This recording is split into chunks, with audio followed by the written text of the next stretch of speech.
This is an Apostrophe podcast production. You're soaking in it. Scores of it in an instant. Your teeth look whiter than no.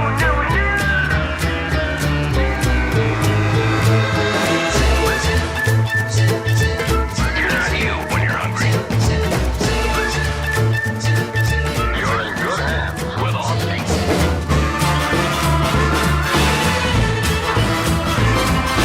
You're under the influence with Terry O'Reilly.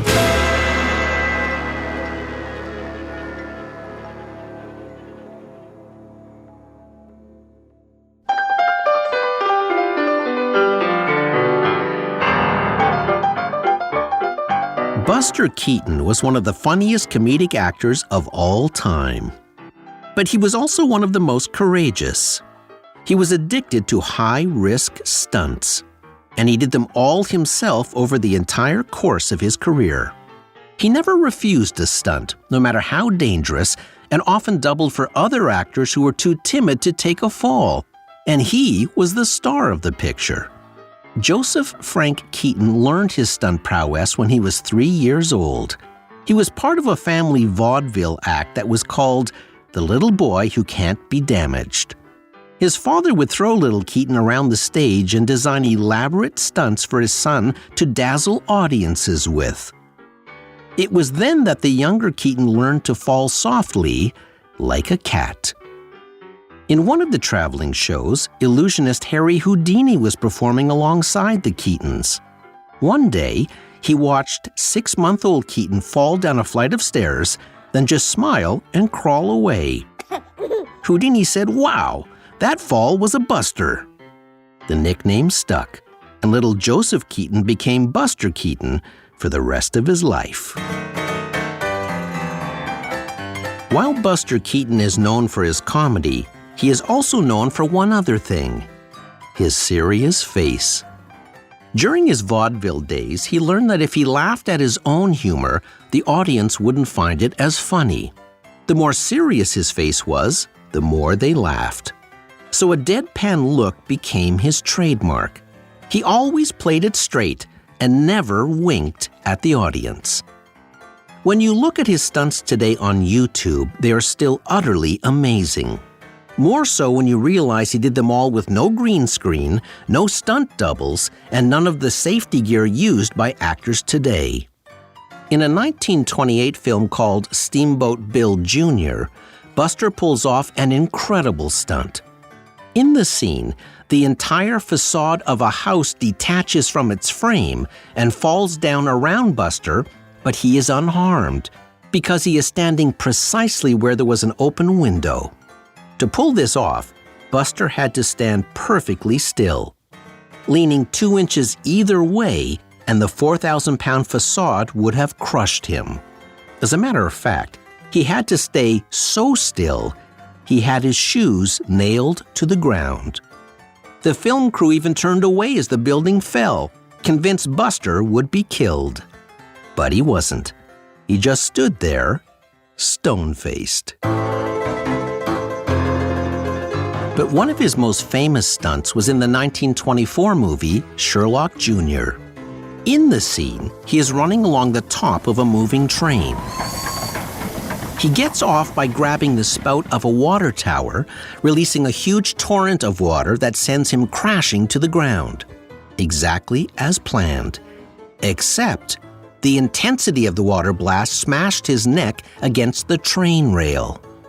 But what is remarkable is that you see Buster Keaton jump back up onto his feet in the very same footage with no edits.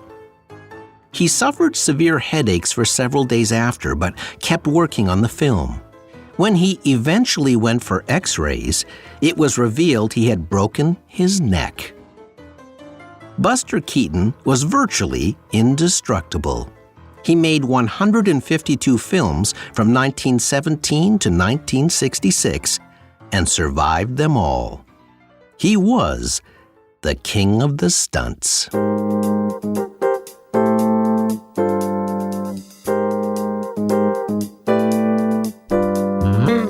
There are two kinds of stunts in Hollywood.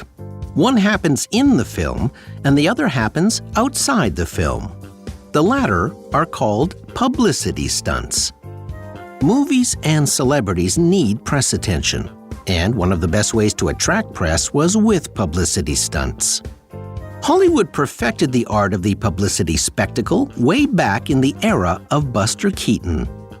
And the key to a successful stunt is to be outrageous. You're under the influence.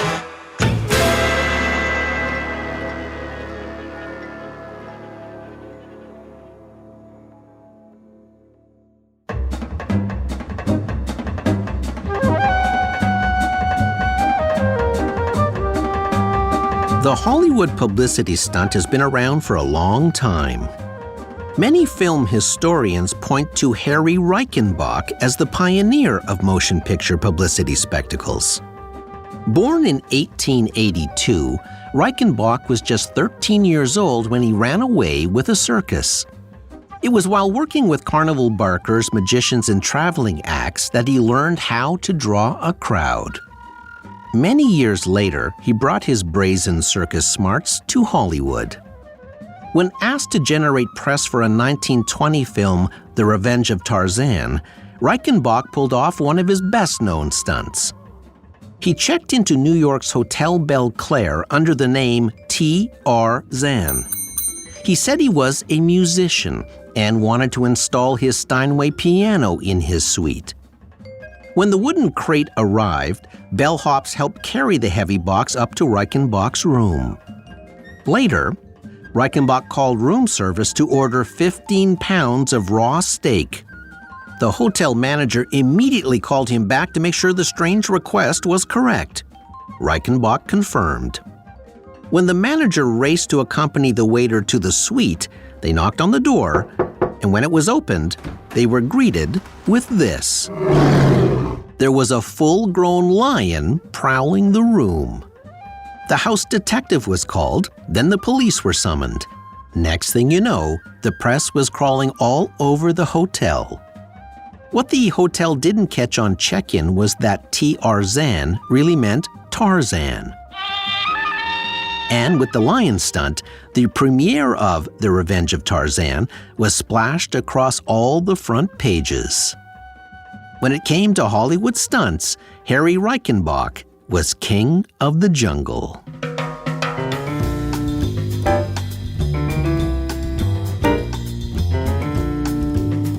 Jay Bernstein was a Hollywood publicist who inherited the mantle from Harry Reichenbach when it came to stunts. Bernstein represented hundreds of stars in his 50-year career, including the Rat Pack, and his stunts were legendary. When Mary Hart was chosen to host Entertainment Tonight, Bernstein told the press he was insuring her shapely legs with Lloyd's of London for $2 million. The press went crazy. Bernstein never did insure her legs, but it didn't matter. She became an instant star as a result. When his client Farrah Fawcett was first cast in the TV show Charlie's Angels, she was an unknown and had third billing. So Bernstein came up with an idea. He created a poster of Farrah in a red one-piece bathing suit. Then he applied his PR magic to it. That poster became a phenomenon. Printing presses had to roll 24 hours a day. It became the most famous pinup in history, selling 12 million copies.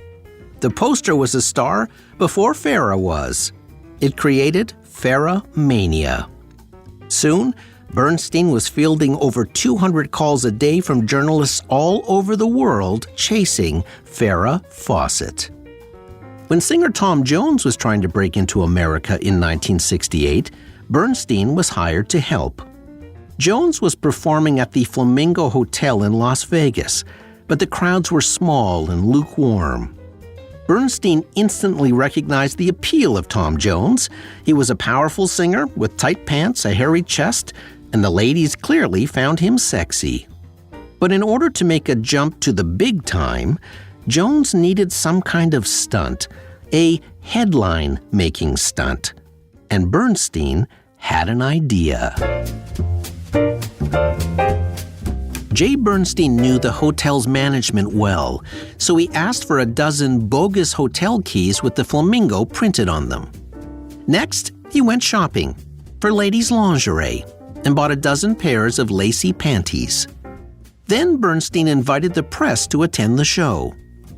Just before showtime, he stood near the door of the Flamingo Theater looking for girls without dates who were there with one or two other girlfriends. Bernstein then approached them and offered one of two deals. He would give them $25 if they would throw a room key onto the stage while Tom Jones was performing, or he would give them $50 if they would throw a pair of panties. He had a lot of takers. Just as Tom Jones was working up a sweat, Bernstein gave the first girl a signal, and she threw a hotel key on the stage. Tom Jones, completely unaware of Bernstein's plan, looked at the key, picked it up, and kept singing. Then a pair of panties landed on the stage. Tom Jones' eyebrows shot up, then he really started to sing. Soon, the keys and panties started to rain down on Mr. Jones. The more they landed, the more Tom Jones gyrated, and the more frenzied the audience became. The press ate it up. The next day, Tom Jones was in the headlines everywhere. By the second week, women were lining up to buy tickets. Soon, the hotel keys and panties were landing on the stage without Bernstein's help. Not long after, Tom Jones was a singing phenomenon with a big house in the Hollywood Hills.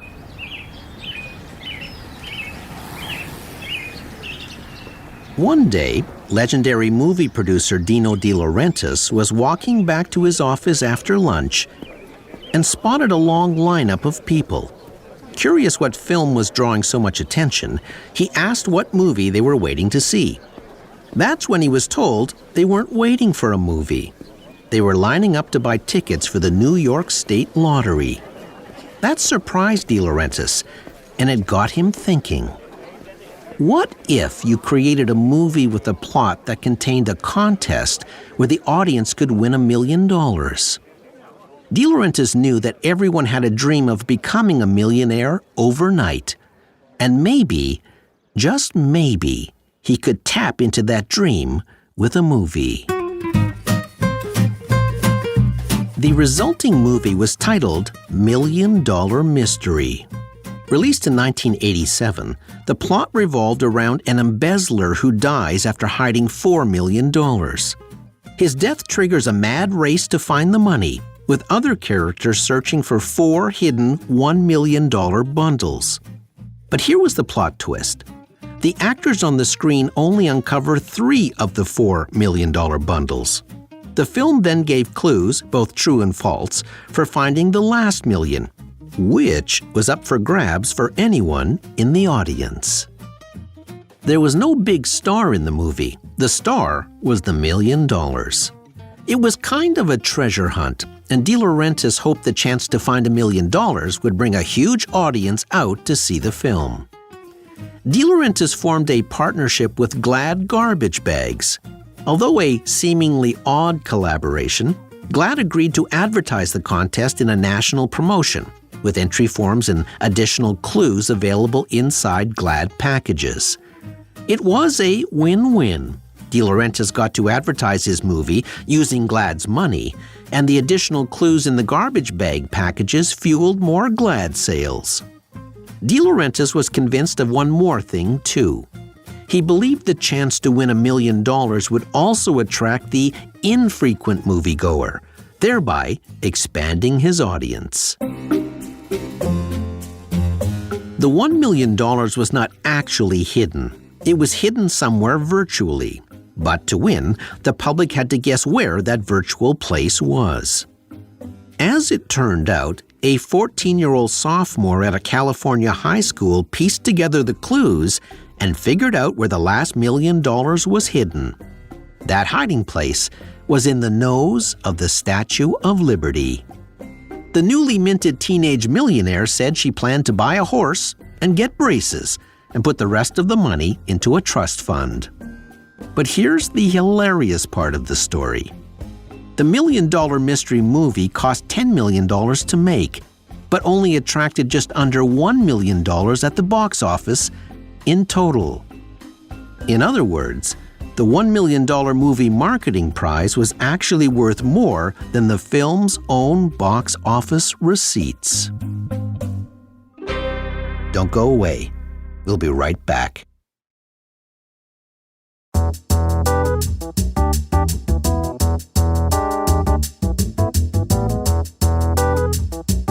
The documentary I'm Still Here was initially described by the press as a, quote, striking portrayal of a year in the life of internationally acclaimed actor Joaquin Phoenix.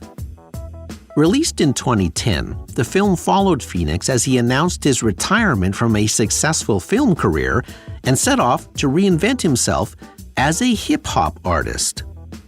When the Oscar-nominated actor made the statement, the entertainment press was wide-eyed. When reporters contacted Phoenix's talent agent for confirmation, he said, "That's what he told me." Phoenix allowed the film crew to follow him around for 24 months. During that time, Phoenix made a historic appearance on The David Letterman Show. Heavily bearded with matted hair, wearing dark glasses and dressed in black, Phoenix told Letterman of his intention to leave acting behind and pursue hip-hop.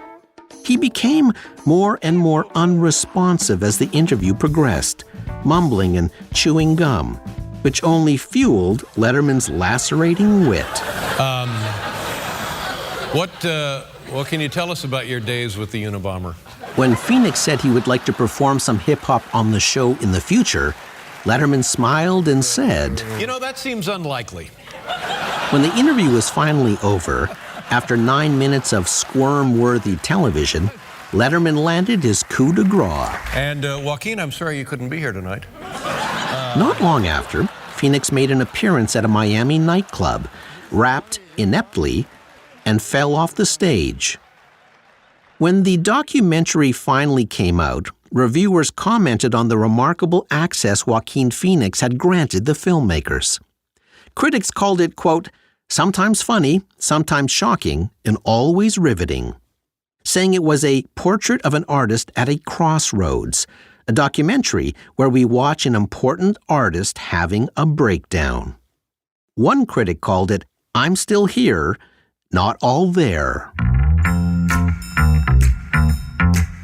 But as it turned out, I'm Still Here wasn't a documentary. It was a mockumentary. Joaquin Phoenix wasn't leaving acting to pursue a hip-hop career. He and director Casey Affleck had created a fully planned performance piece that fooled everyone.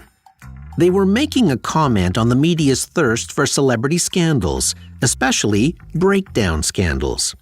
Affleck and Phoenix gave them all the tantalizing ingredients: drug use, sexual escapades, bad celebrity behavior, the Letterman interview, and, like Buster Keaton, never winked while doing it. And by playing it perfectly straight, they fooled the media while sticking a finger in their collective eye. As one journalist admitted, I'm Still Here enticed the celebrity media industry to feast on a bogus celebrity breakdown. It was an incredible stunt. While most stunts happen within a single day or even a single hour, this stunt lasted 2 full years.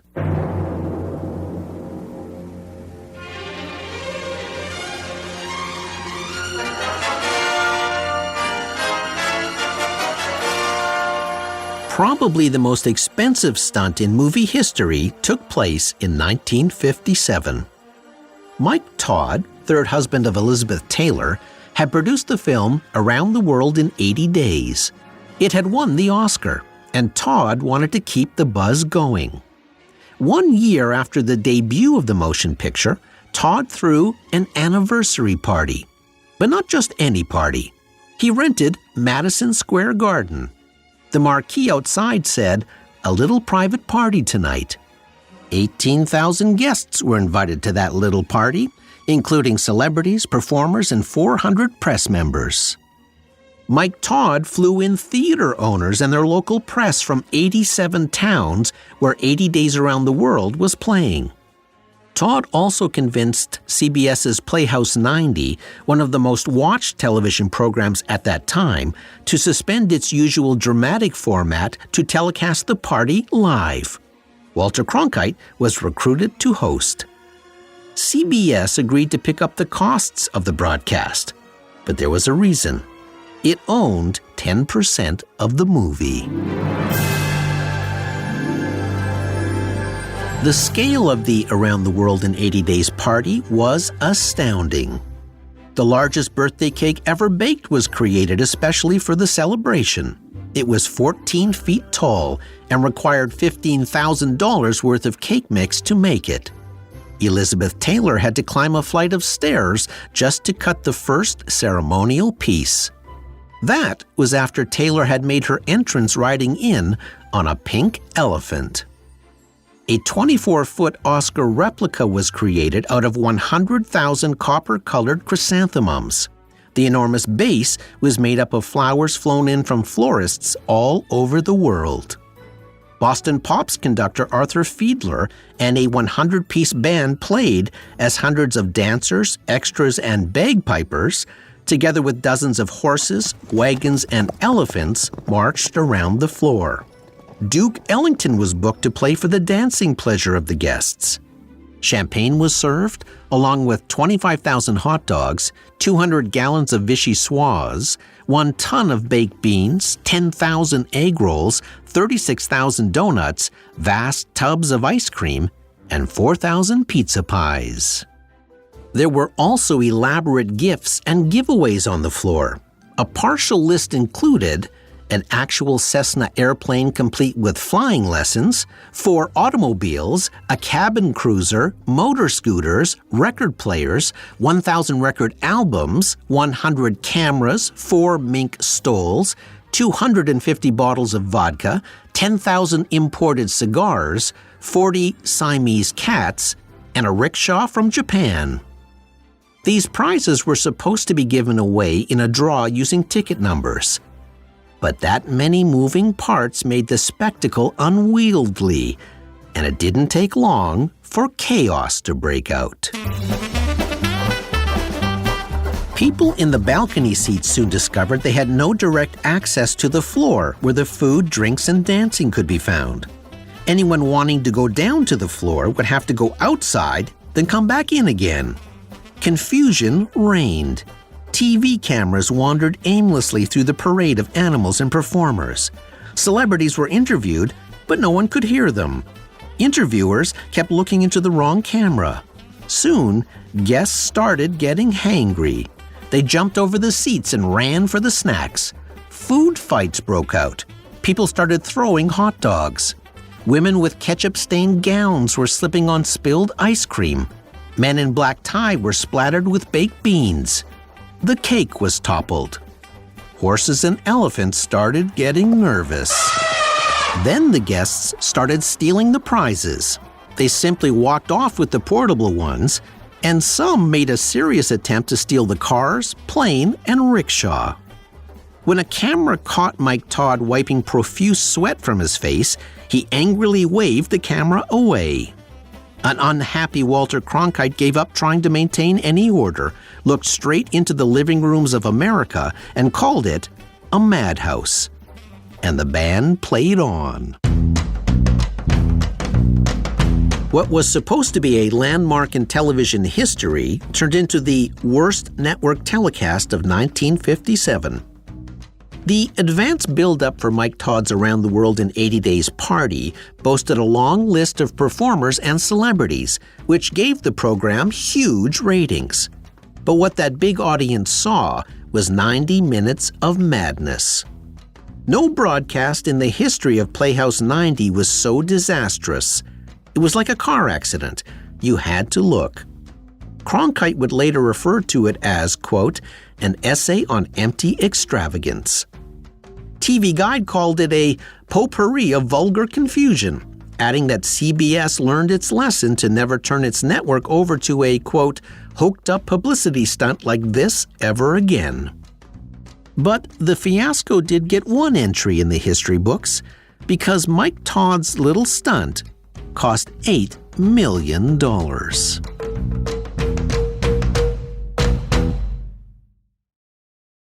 There is a difference between advertising and publicity stunts. Advertising requires paid media.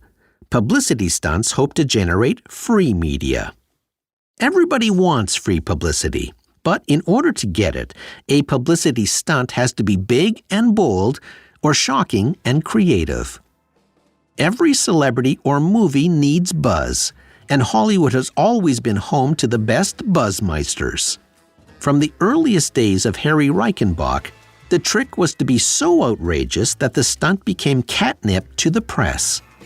That's why orchestrating airborne panties was the perfect stunt to launch Tom Jones' career. That's why Dino De Laurentiis gave away $1 million in a movie contest. That's why Joaquin Phoenix shocked everyone by pulling off a 2-year stunt. And that's why Mike Todd's epic $8 million stunt may have been an expensive mess, but it was a ratings blockbuster. Sometimes they work, sometimes not so much. But the best ones are outrageous, unexpected, and sometimes even death-defying. The trick is to break a leg, but not your neck, when you're under the influence. I'm Terry O'Reilly.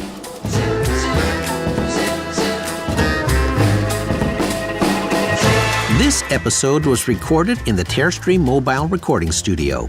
Producer, Debbie O'Reilly. Sound engineer, Jeff Devine.